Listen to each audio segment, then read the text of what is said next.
ভারত বিদ্বেষের চেয়েও তারা মোদি বিদ্বেষী, নরেন্দ্র মোদী সরকারের তারা বিদ্বেষী। বাংলাদেশটাকে সত্যি চেনেও না। আসসালামু আলাইকুম। বাংলাদেশিরা ভারত বিদ্বেষী, পশ্চিমবাংলা দাদাদের কাছ থেকে আমরা এই কথাটা প্রায় শুনে থাকি। এবার বৈষম্য বিরোধী ছাত্র আন্দোলনের সময় আমাদের শুনতে হচ্ছে পশ্চিমবাংলার একাংশ মিডিয়ার দাবি বাংলাদেশে চলমান বৈষম্য বিরোধী ছাত্র আন্দোলন নাকি কোটা সংস্কার আন্দোলন নয়, বরং ভারত বিরোধী একটা আন্দোলন। বাংলাদেশিরা নাকি অতিমাত্রায় ভারত বিদ্বেষী। ভারত বিরোধিতা থেকেই বাংলাদেশিরা যে কোনো আন্দোলনের মাঝে ভারতকে ঢুকিয়ে দেয়। তাদের এই প্রোপাগান্ডার জবাব দিচ্ছে পশ্চিমবাংলার এক সিনিয়র সাংবাদিক। বাংলাদেশিরা ভারত বিদ্বেষী নাকি মোদি বিরোধী, এ নিয়ে মুখ খুলেছেন তিনি।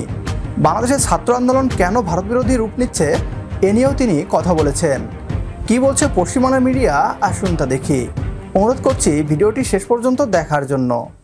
বা কলকাতায় যখন ছাত্র আন্দোলন তাদের সঙ্গে সহমর্মিতা জানাচ্ছে, সেখানেও কিন্তু তারা কিন্তু বারবার বিভিন্ন ভিডিওতে চেষ্টা করছে।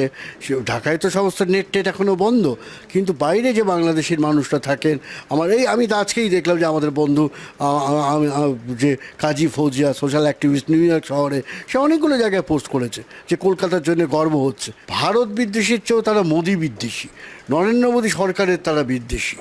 আমি খুব এটা দায়িত্ব নিয়ে বলতে পারি অনেক সময় যে ধরো এটা তো একটা খুব ধরা হাইপোথেটিক আলোচনা, কিন্তু ধরো যদি রাহুল গান্ধী বা প্রিয়াঙ্কা গান্ধী বাংলাদেশে ওই সময় যেতেন, তাহলে কিন্তু মধ্যস্থতা করা অনেক সহজ হয়ে যেত। কারণ এই মুহূর্তে বাংলাদেশে রাহুল গান্ধী এবং প্রিয়াঙ্কা গান্ধী অসম্ভব জনপ্রিয় আর কি। এবং তুমি একটা জিনিস আমার বলো, গত কয়েক বছরে বিশেষ করে মোদি আসার পর থেকে সীমান্তে যেভাবে হত্যা হয়েছে, যে ভঙ্গিতে গরুচোর সন্দেহে অমুক সন্দেহে মেরে ফেলা হয়েছে, সেইটা তো তাদের কষ্ট দিয়েছে, সেটা তারা কষ্ট দেয়নি। তুমি এটা ভারত বিদ্বেষী কথা বলছো। ভারতের দায়িত্বশীল নেতারা যখন ঘুষপেটিয়া বলছেন, কই তো ভারতের মিডিয়া তো প্রোটেস্ট করছে না। সুতরাং সেখানেও তাহলে দুঃখ। শোনো, অনেক জিনিস আছে যে স্লোগানটাও বেরোয়, অনেক সময় নিশ্চয়ই থাকতে পারে কিছু ষড়যন্ত্র থাকতে পারে, বিরোধিতা থাকতে পারে, কিন্তু যে অভিমানটা থাকে, সেই অভিমানটাই ভারত কোনোদিন ভারতের এই সরকার বুঝতে চাইবে না। তুমি তো দেখো কোনো স্লোগানে কিন্তু ইন্দিরা গান্ধী বা অন্যান্যদের বিরুদ্ধে কথা উঠেছে, কথা কিন্তু ওঠেনি। সুতরাং ভারত বিরোধী কথাটা তুমি দেখো, আমি তো অনেককে বলি, শোনো, এই যে আমি বলছি, ধরো আমি তোমাদের ইন্টারভিউ দিচ্ছি, আমি কিন্তু এখনও কোনো দিন এই এত দিনের মধ্যে আমি প্রথম মুখ খুলছি। এরা বাংলাদেশটাকে সত্যি চেনেও না, চিনতে চায় না, সাধারণ মানুষকে ভালোবাসে না, শ্রদ্ধা করে না। তা তুমি যদি আমাকে শ্রদ্ধা না করো, আমি কি তোমার বয়সে যাই ছোট হোক, আমি কি তোমাকে অশ্রদ্ধা করেই যাই, তুমি কি আমাকে বয়সে বড় বলে শ্রদ্ধা করবে না।